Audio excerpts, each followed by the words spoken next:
questions. Mr. Director, I'm sure you're aware of the recent media reports indicating that Peter Strzok, who is a special agent at the FBI, changed the words grossly negligent to extremely careless in former Comey's statement closing the Clinton investigation. Are you aware of that? I've heard some of the same information you have. Great. Do you know by chance what the criminal intent standard is under the Espionage Act, in particular 18 U.S.C. 793F? I haven't studied the statute recently, but I believe it's gross negligence. That's right. It is gross negligence. So would it be accurate to say that a senior FBI official changed the wording of the director's statement to ensure that Secretary Clinton was not liable under the Espionage Act? Well, Mr. Chairman, as you may know, the handling of the investigation into Secretary Clinton is currently the subject of an outside independent investigation by the Inspector General, and I think it would not be appropriate for me to speculate about what they will or will not find. That is probably appropriate, but it's still not at all inappropriate to ask you to draw a legal conclusion about a standard in the law that was changed in a statement that the put out as a justification for closing the investigation of the former Secretary of State. Well, as I said, Mr. Chairman, I believe the standard is gross negligence. I leave it to others to conclude whether extremely careless and gross negligence are the same thing. But I will say that the particulars of the investigation and the decisions that were made and whether or not it was handled appropriately is, as I think it should be, the subject of an outside independent investigation by the Inspector General, and I look forward to his findings, as I'm sure the committee does as well. In July of 2016, the State Department revealed that former Secretary of State Hillary Clinton exchanged on her unsecured private server nearly 24 top secret emails with 3 State Department officials. The classification top secret means, in part, the unauthorized disclosure reasonably could be expected to cause exceptionally grave damage to national security. Can you explain to the American people how the FBI could not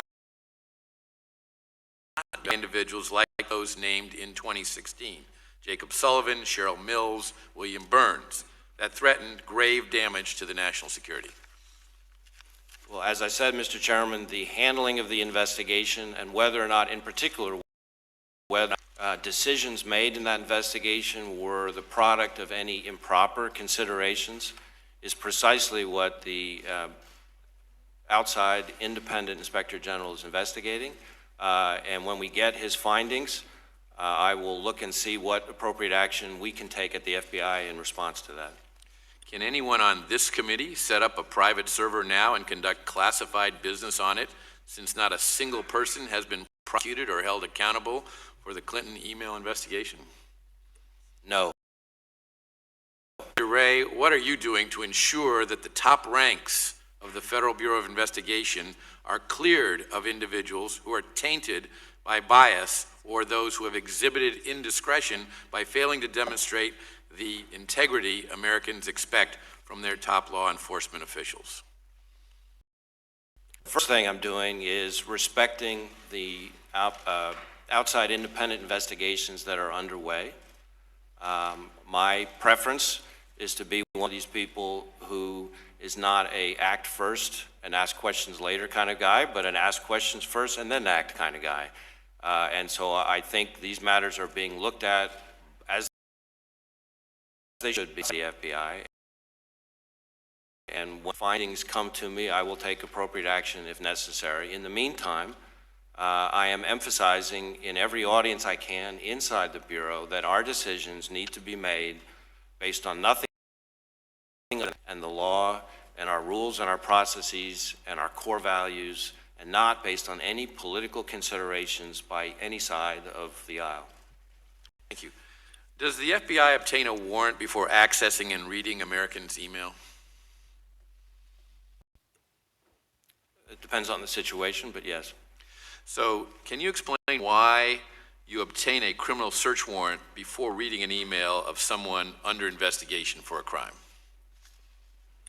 I'm sorry, can you repeat the question? Can you explain why you obtain a criminal search warrant before reading an email of someone under investigation for a crime? Well, in situations where a search warrant is required, and of course under the Fourth Amendment, there are plenty of situations where a search warrant is not required. There are all sorts of aspects to the Fourth Amendment. But in those situations where we seek a warrant, it's because the Fourth Amendment requires it. Section 702, as you and I both noted, is up for renewal within a few weeks. It is a critical national security tool that must be reauthorized. You and I agree on that as well. But it is just that, a national security tool, not a criminal tool. Is it reasonable when accessing content that shows evidence of a routine crime and is located in the FBI 702 database that agents should obtain some process as is required in criminal cases? Mr. Chairman, I've appreciated our discussions on Section 702.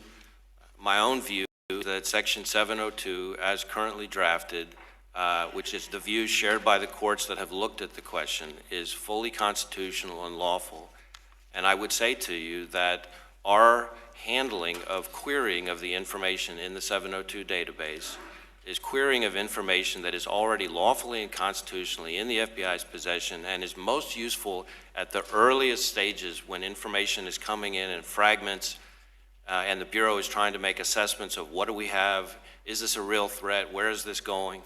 And I would implore the committee and the Congress not to begin rebuilding the wall that existed before 9/11. Well, thank you that we share that concern as well, and that's why we have drawn a clear distinction between national security and solving domestic crimes. And when it comes to the query, we allow that to move forward. But when you then find that there's something related to the investigation of a domestic crime, then you should go ahead and get a search warrant. And we've protected the FBI's ability to access that database for the purpose of a query. But then if you're going to take it further and actually read the contents of the emails, if they're national security, go right ahead, because you may be stopping a terrorist attack. But if you're solving a domestic crime, whatever it might be, then I think you need to respect the civil liberties of American citizens and get a warrant. From New York, Mr. Nadler.